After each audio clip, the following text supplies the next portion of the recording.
안녕하세요. 신경씨입니다. 이번 시간에는 파이썬을 이용해서 데이터를 다루시는 모든 분들에게 가장 중요한 라이브러리 중 하나인 매트플로립 이 라이브러리를 배우는 강의 데이터 시각화를 위한 파이썬 매트플로립 마스터 클래스 강의의 오리엔테이션을 시작해 보도록 하겠습니다. 이 오리엔테이션 같은 경우 여러분들이 이 강의를 들으시면서 어떻게 들어야 되는지 나중에 어떻게 활용을 할 수 있는지 이 내용들에 대해서 전달을 드리기 때문에 꼭 이 오리엔테이션 잘 듣고 강의에 참여하셨으면 좋겠습니다. 자, 본 오리엔테이션 같은 경우에는 3개의 내용에 대해서 전달을 드리고 싶어요. 그래서 바로 첫 번째부터 시작해 보도록 하겠습니다. 일단 데이터 시각화라는 것 자체가 여러분들이 많이 들어보셨겠지만 여러분들이 어떤 뭐 센서라든지 아니면 기존에 있었던 데이터라든지 이런 데이터셋을 모은 다음에 얘를 한눈에 보기 쉽도록 특히 데이터의 특징이나 패턴 우리가 알고자 하는 그런 내용들을 잘 파악할 수 있도록 시각적으로 그림으로 나타내는 과정을 데이터 시각화라고 불러주게 됩니다. 그래서 앞으로 우리는 데이터 사이언스, 예를 들어서 머신러닝, 딥러닝, 피처 엔지니어링 이런 것들을 계속해서 배워갈 텐데 이 부분에서 이 데이터 시각화가 먼저 어디에 활용이 되는지 살펴보도록 하겠습니다. 자, 제일 첫 번째 제가 생각이 들었던 건 Exploratory Data Analysis라고 불러서 EDA 또는 탐색적 데이터 분석이라고 부르죠. 이 과정이 먼저 떠오르더라고요. 우리는 어떤 머신러닝, 딥러닝 이런 알고리즘을 제작하기 전에 데이터 자체에 대한 패턴 파악을 먼저 해봐야 되는 겁니다. 자, 그래서 우리가 어떤 데이터가 주어지게 되면은 이 데이터에는 이런 특징들, 이런 통계적 특징들을 가지고 있구나. 그러면 특정 머신러닝 모델을 사용하면은 효과가 좋을 것 같다라고 판단을 할 수 있기 때문에 실제 여기서 보시는 것처럼 어떤 머신러닝 모델을 만들기 전에 또는 평가나 디플로이를 하기 전에 이 가장 먼저 데이터에 대한 분석을 가장 먼저 해주셔야 되는 겁니다. 실제로 이런 내용을 생략한 다음에 쭉 이렇게 데이터에 대한 파악을 잘 안 한 다음에 바로 모델링하고 이밸류에이션하고 디플로이먼트하고 트레이닝하고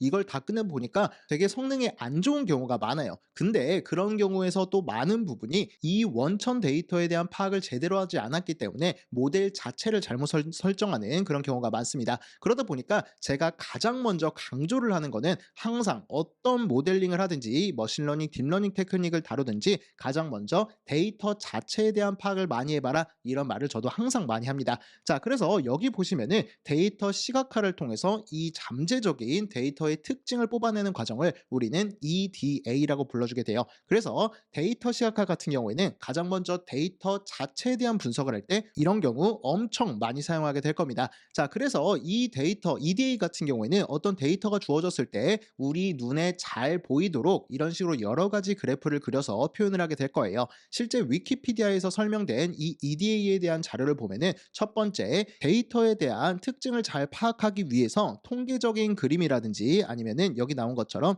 통계적인 그림 또는 데이터 시각화 방법론들을 통해서 이런 데이터 자체에 대한 특성을 파악하는 과정을 EDA라고 불러주게 됩니다. 자, 그래서 앞으로 여러분들이 파이썬 그리고 그 위에 매트플로립이라는 라이브러리를 이용해서 데이터 시각화를 배우게 되면은 데이터 자체에 대한 분석을 엄청 효율적으로 할 수 있게 될 겁니다. 이게 첫 번째 여러분들이 앞으로 데이터 시각화를 배우게 되면은 써먹을 수 있는 분야가 되는 거고요. 그 다음에 우리가 어떤 알고리즘을 만들려고 해요. 우리가 앞으로 머신러닝, 딥러닝을 많이 배우게 될 테니까 그걸 예시를 들어보도록 하겠습니다. 어떤 알고리즘이든 사실 한 가지 스텝으로 끝나는 경우는 별로 없습니다. 그래서 첫 번째 단계, 두 번째 단계, 세 번째 단계, 네 번째 단계를 거쳐서 우리가 원하는 결과를 만들어내야겠다라고 디자인을 했다고 가정을 해보도록 할게요. 그랬을 때 처음에 데이터 넣어주고 결과가 잘 나오길 바라는 거는 되게 위험한 생각이에요. 자, 이걸 좀 더 안정적으로 만들기 위해서 우리는 첫 번째 프로세스에서 이 출력된 결과물을 시각화를 해줄 필요가 있습니다. 그리고 두 번째도 세 번째도 그때그때 맞는 방법에 따라서 우리는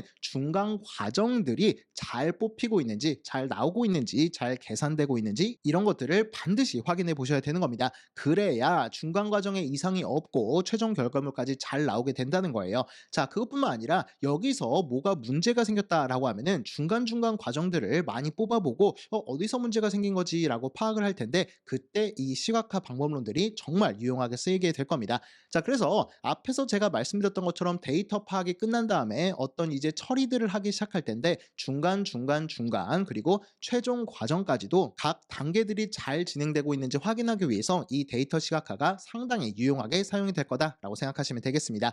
자, 그것뿐만 아니라 여러분들이 결론적으로는 어떤 결과물을 만든 다음에 그거를 논문이든 발표 자료든 책이든 여기다가 내게 될 거예요. 그랬을 때 가장 중요한 거는 그 결과물에 대해서 한눈에 파악할 수 있도록 시각화된 그래프를 같이 넣어주시는 겁니다. 자, 여기 있는 논문 보시면 자기들의 이런 성과들 이런 것들을 자랑하고 있잖아요. 이 논문을 보더라도 매치쇼, 매트릭스 쇼 뭐 이런 것들을 표현하고 여기 컬럼에까지 넣어줬네요. 이런 경우도 있을 거고 또 여기 있는 뭐 박스 플롯이라든지 라인 플롯이라든지 또 스캐터 플롯 이런 것들을 이용해서 이 결과물을 최종적으로 정리하는 작업을 하게 될 겁니다. 자, 그것뿐만 아니라 이미지 같은 경우에도 오브젝트 디텍션 그래서 여기 꼬부기가 있네요. 그래서 꼬부기를 탐지하고 싶다 아니면 파이리를 탐지하고 싶다 이랬을 때 이런 식으로 바운딩 박스 그림을 이렇게 표현한 다음에 바운딩 박스라고 불러주는 이 네모를 쳐줌으로써 결과물이 얼마나 잘 나오는지도 나타낼 수 있을 겁니다. 자, 그것뿐만 아니라 여기 나와 있는 이 이미지 세그멘테이션 같은 경우에는 각 픽셀들이 어떤 클래스에 속하는지 나타내주게 될 거예요.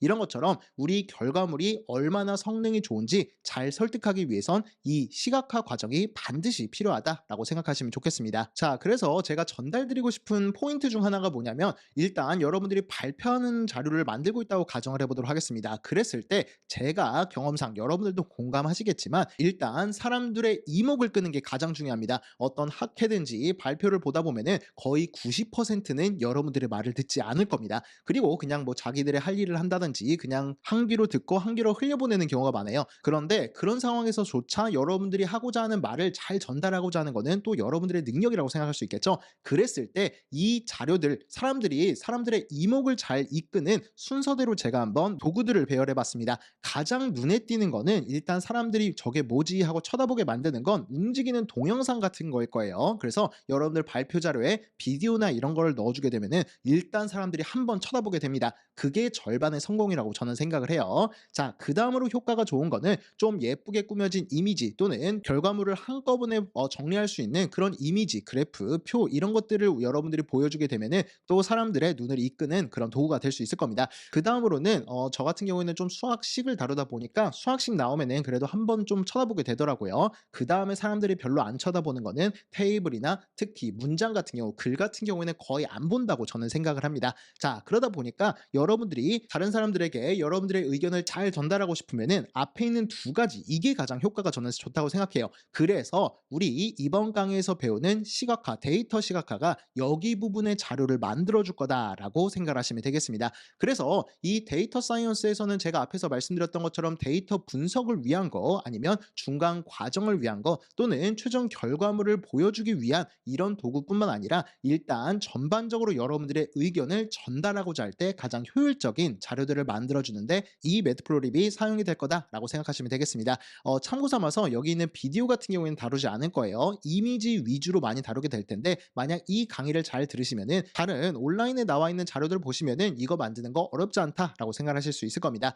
자, 그래서 제가 간단하게 이 데이터 사이언스에서 데이터 시각화가 얼마나 중요한지 간단하게 설명을 드려봤어요. 그러면은 이 강의의 주인공인 매트플로립에 대한 간단한 소개를 해보도록 하겠습니다. 일단 이 매트플로립 같은 경우에는 자, 이 매트플로 파이썬이 있기 전에 매트랩이라는 어떤 공대생이든 배우는 그런 소프트웨어가 있었어요. 근데 데이터 처리 같은 경우에는 파이썬에서 넘파이로 계승이 됐다 생각하시면 되는 거고 그 다음에 시각화 부분은 매트플로립에 계승이 됐다라고 생각하시면 조금 맞을 것 같습니다. 특히 뒤에서 제가 설명을 드리겠지만 얘의 인터페이스 중 하나가 매트랩에서 거의 그대로 따왔기 때문에 유명한 이유 중 하나가 있다라고 생각하시면 좋을 것 같아요. 근데 그거보다 더 중요한 거는 일단 사람들이 거의 이 디팩토 스탠다드 제가 넘파이에서도 이 표현을 썼던 것 같은데 시각화에서는 거의 표준이 되는 라이브러리가 바로 이 매트플로립이다라고 받아들이시면 되겠습니다. 물론 특정 시각화를 위해서 다른 라이브러리를 쓰는 경우도 많아요. 하지만 여러분들이 검색을 해보시면은 일단 파이썬에서 데이터 시각화를 하겠다라고 하면은 이걸 추천해주는 경우가 거의 대부분이다라고 생각하시면 되겠습니다.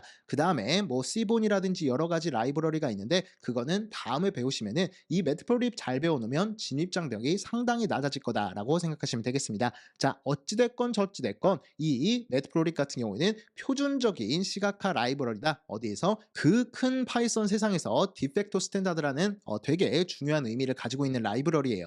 자, 그리고 제가 앞서서 넘파이 마스터 클래스에서 이 세 개를 보여드렸었는데 넘파이 같은 경우에는 텐서 오퍼레이션 이거에 대한 특화되어 있는 라이브러리고 팬더스 같은 같은 경우에는 표 데이터, 엑셀 같은 역할을 해주게 될 거예요. 그런데 이 친구 매트플로립 같은 경우에는 연산이 아니라 데이터 시각화 관련된 이런 기능들이 들어있는 여기에 특화되어 있는 라이브러리다라고 생각하시면 되겠습니다. 그래서 사실 여기 있는 라이브러리 3개, 저 같은 경우에는 일단 급하면 얘 2개만 배우더라도 든든한 국밥 같은 라이브러리라고 제가 설명을 드려요. 그렇기 때문에 여러분들이 넘파이로 읽어온다든지 어쩌고저쩌고 해가지고 데이터 처리를 해서 이 매트플로립에다가 넘겨주게 되면은 얘가 데이터 시각화를 해준다라고 생각하시면 되겠습니다. 자, 제가 앞에서 간단하게 좀 설명을 드렸는데 이 매트플로립 말고도 다양한 시각화 라이브러리가 있어요. 시본, 보케, 그 다음에 플로틀리, ggplot 아니면은 다른 라이브러리 같은 경우에는 지도 그래프에 대한 시각화에 특성화되어 있는 라이브러리라든지 아니면은 레이더 신호에 대한 시각화 이런 것들에 대해서 특성화된 그런 라이브러리들이 있습니다. 하지만 그것보다 더 중요한 가장 근본이 되는 시각화 라이브러리가 바로 매트플로립이라고 생각하시면 될 것 같아요. 그래서 실제로 뭐 시본이라든지 이런 것들은 되게 많이 쓰이죠. 얘 같은 경우도 여기 있는 얘를 기반으로 만들어졌다고 생각하시면 돼요. 그래서 시본으로 데이터 만들고 뒤에서 배울 피겨 오브젝트라든지 엑스 오브젝트 연결만 해주면은 똑같이 시본을 써줄 수 있다. 다시 말하면 여기 나오는 이 그래프를 그리는 라이브러리에 대한 진입 장벽을 대폭 낮춰줄 수 있기 때문에 이 매트플로립 하나만 꽉 잡고 있어도 상당히 든든할 거다라고 일단 생각하시면 되겠습니다. 자, 그러면 이번 오리엔테이션의 마지막으로 이번 그런 강의에서 이 중요한 매트플로립을 어떻게 배울지 제가 설명을 드려보도록 할게요. 총 4개 파트로 나눠져 있는데 첫 번째 파트 같은 경우에는 매트플로립 프리뷰, 자 미리 보기를 한번 해보도록 할 겁니다. 그 다음에 두 번째 파트 같은 경우에는 매트플로립 아나토미, 매트플로립 공식 홈페이지에 쓰고 있는 단어예요. 그래서 매트플로립이 가지고 있는 컨텐츠들을 그래프를 구성하는 이런 요소들을 하나하나씩 뜯어보는 시간을 가져보도록 할 겁니다. 자, 그 다음에 세 번째 파트 같은 경우에는 매트플로립에서 제공해주는 뭐 바플롯이라든지 스캐터플롯 또는 히스토그램 이런 그래프들, 다양한 그래프들에 최적화된 시각화 API를 배운다라고 생각하시면 되겠습니다. 어떤 펑션들을 배우게 될 거예요. 자, 이 정도 배웠으면 아주 간단하게 파트 4 같은 경우에는 이제 연습을 한번 해보도록 할 겁니다. 자, 일단 구체적인 내용을 제가 뒤에서 설명을 드리도록 할 텐데 총 18개의 챕터로 이루어져 있어요. 그래서 챕터 1, 2 같은 경우는 파트 1, 챕터 3부터 11, 12부터 15, 16부터 18 그리고 제가 좀 시간이 남으면은 이 뒤에 다른 데이터에 대한 강의도 추가할 생각은 있습니다. 자, 그러면 간단하게 각 파트에서 어떤 내용을 배울지 제가 설명을 드려보도록 할 텐데 역순으로 설명을 드려보도록 하겠습니다. 왠지는 제가 조금 이따가 설명을 드려보도록 할게요. 최종적으로 우리가 파트 4에서는 유명한 데이터셋, 예를 들어서 아이리스 스피시스, 그 다음에 손글씨인 엠니스트, 그 다음에 런던에서 따릉이 같은 런던 바이크 쉐어링이라는 3가지 데이터셋에 대한 실전적인 연습을 한번 해보도록 할 겁니다. 예를 들어서 여러분들이 머신러닝을 통해서 이 아이리스 스피시스 붓꽃 데이터를 다룬다고 가정을 해보도록 할게요. 그랬을 때 이런 클래스별 프리퀀시를 다뤄볼 수도 있을 거고 시각화를 해볼 수도 있을 거고요. 그 다음에 각 데이터들의 피처들이 어떻게 서로 연관되어 있는지 이런 상황을 쉽게 파악할 수 있도록 그래프를 한번 그려보도록 할 겁니다. 그리고 여러 가지 히스토그램이라든지 얘 같은 경우에는 커널 덴시티 에스티메이션 뒤에서 배우도록 할 텐데 얘 같은 경우 한번 그려보도록 하고 스캐터 플롯 이런 친구들도 한번 챕터 16에서 한번 다뤄보도록 할 겁니다. 자, 그리고 챕터 17 같은 경우에는 이미지 데이터에 대한 시각화 연습도 한번 해보도록 할 거예요. 가장 유명한 엠니스트 데이터를 좀 뜯어보는 시간 가져보도록 하겠습니다. 그리고 이 챕터 같은 경우에는 살짝 머신러닝 기법을 사용하도록 할 거예요. 그래서 어떤 연산을 통해서 에버리지 이미지라는 걸 우리가 구해내게 될 거고 어떤 숫자가 딱 이런 식으로 들어왔었을 때 이 픽셀이 얘네들과 얼마나 차이가 있는지 이런 시각화하는 방법을 배워보도록 할 겁니다. 그래서 각 0에 대한 1에 대한 2에 대한 그리고 마지막 9까지에 대한 서로 에버리지 이미지 사이의 관계 디스턴스를 한번 구해보고 서로 어떤 결과 어떤 숫자와 가장 가깝냐 이런 것들을 최종적으로 시각화하는 이런 방법까지 한번 배워보도록 할 겁니다. 그리고 전체 데이터셋에 대해서 다 똑같은 연산을 해서 실제 그라운드 트루스 정답에 대해서 어떻게 예측하는지 이런 표 비슷하게 앞에서도 살짝 비슷한 거 봤었죠? 이렇게 시각화하는 방법에 대해서 살펴보도록 할 겁니다. 그리고 마지막 챕터 같은 경우는 그리고 제가 지금 보여드리는 것만 다루는 게 아니라 더 많은 시각화를 각각 하게 될 거예요. 자, 그리고 마지막 챕터 같은 경우에는 제가 말씀드렸던 따릉이 데이터인데 2015년 1월부터 2016년 12월까지 얼만큼의 수요가 있었는지 쭉 나타나게 될 거예요. 제일 눈에 띄는 거는 봄쯤부터 수요량이 늘기 시작하더니 여름 돼서 그리고 가을 돼서 이렇게 이런 패턴을 볼 수가 있겠죠. 이런 식으로 우리 데이터 시각화를 해보게 될 거고 그리고 각 시간별로 얼만큼 수요가 있는지 이런 것들도 한번 같이 시각화를 해보도록 할 겁니다. 자, 다시 한번 보면은 우리는 파트 파트3에서 세계 데이터에 대해서 유명한 데이터예요. 그래서 여러분들이 앞으로 제가 강의에서도 설명을 많이 사용하게 될 데이터 셋들인데, 이런 데이터에 대해서 EDA라고 불렀죠. 이 데이터 자체에 어떤 패턴을 가지고 있는지 파악하는, 그리고 머신러닝 살짝 배워보고 데이터의 일단 일반적인 특징을 쉽게 파악할 수 있도록 이런 연습들을 해보는 게 이번 강의의 최종 목표라고 생각하시면 될 것 같아요. 자, 중요한 건 뭐냐면 앞으로 여러분들이 이 강의를 듣고 딱 데이터가 주어지기만 하면은 여러분들이 원하는 대로 시각화를 하게 될 능력을 얻게 될 겁니다. 자, 그러기 위해서 이런 연습들을 하게 될 거다. 앞에서 배웠었던 내용들을 종합적으로 모아서 이런 최종 연습들을 진행하는 파트가 마지막 파트라고 생각하시면 되겠습니다. 자, 그러면 다양한 그림들을 그리기 위해서 우리는 뭐를 배워야 될까요? 바로 파트 3에서는 이런 플롯, 라인 플롯이라든지 스캐터 플롯, 바 플롯 또는 스템, 필 비트윈 이런 다양한 거, 또는 히스토그램 박스 플롯, 바이올린 플롯, 파이 플롯, 히스토그램 2 디멘셔널 이런 것들뿐만 아니라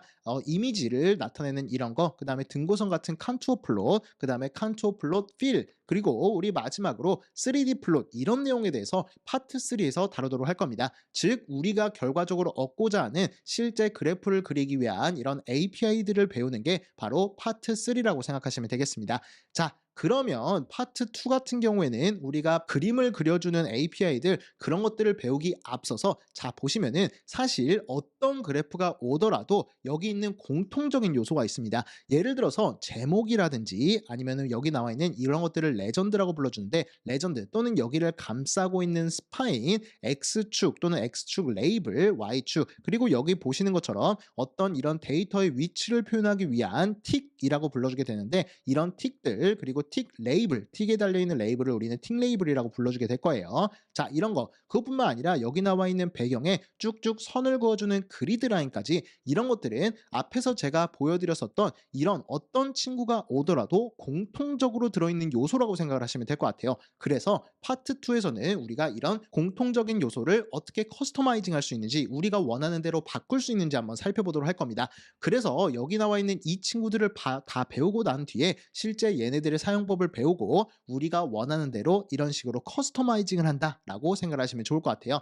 자, 그 순서로 제가 먼저 구성을 해봤고요. 그런데 제가 강의를 처음에 준비했었을 때 여기부터 뛰어들잖아요. 예를 들어서 여기 있는 스파인이 어쩌고저쩌고, 엑시스 오브젝트가 뭐고, 피겨 오브젝트는 뭐고, 그리고 텍스 오브젝트가 뭐고, 막 이렇게 설명을 하기에는 강의를 처음 들으신 분들한테는 약간 뜬구름 잡는 소리가 들 수도 있을 것 같더라고요. 그래서 파트 1 같은 경우에는 아주 간단하게 매트플로립에 대한 맛보기를 진행한다라고 생각하시면 되겠습니다. 그래서 이 본강의에서는 잘 다루지 않을 파이플로, 그런데 다른 자료들에서 강의라든지 책이라든지 이런 데서 상당히 많이 사용되는데, 이거에 대한 소개를 한번 시켜드릴 거고, 그 다음에 이번 강의의 주제인 OOP 인터페이스, 오브젝트 오리엔티드 프로그래밍 인터페이스, 얘에 대한 간단한 맛보기를 진행해 보도록 할 겁니다. 자, 그러면 다시 역순으로 가보도록 할게요. 우리가 이런 식으로 맛을 한번 봐요. 아, 매트플로립을 이용하면은 이런 시각화가 가능한 거구나. 이런 식으로 전반적으로 몇 개의 그래프를 그려보고 여기 있는 공통적인 구성 요소들을 그러면 커스터마이징 하는 걸 배운 다음에, 그러면 이런 여러 가지 플롯들을 그리는 방법들, 그리고 최종 연습을 이런 식으로 한다라고 생각하시면 되겠습니다. 자, 그래서 여기 나와 있는 이 내용들을 다 배우기에는 어떻게 보면 되게 오래 걸린다라고 생각할 수도 있을 것 같아요. 그래서 여러분들이 좀 긴 호흡을 갖고 차근차근 따라오시는 마인드가 중요할 것 같습니다. 다행인 거는 넘파이 강의만큼 그렇게 막 지루하진 않다는 거예요. 그래도 막 뭐가 그려지고 뭐가 바뀌고 이런 걸 눈으로 확인할 수 있기 때문에 그렇게 지루하진 않을 테니까 좀 즐기면서 잘 따라오셨으면 좋겠습니다.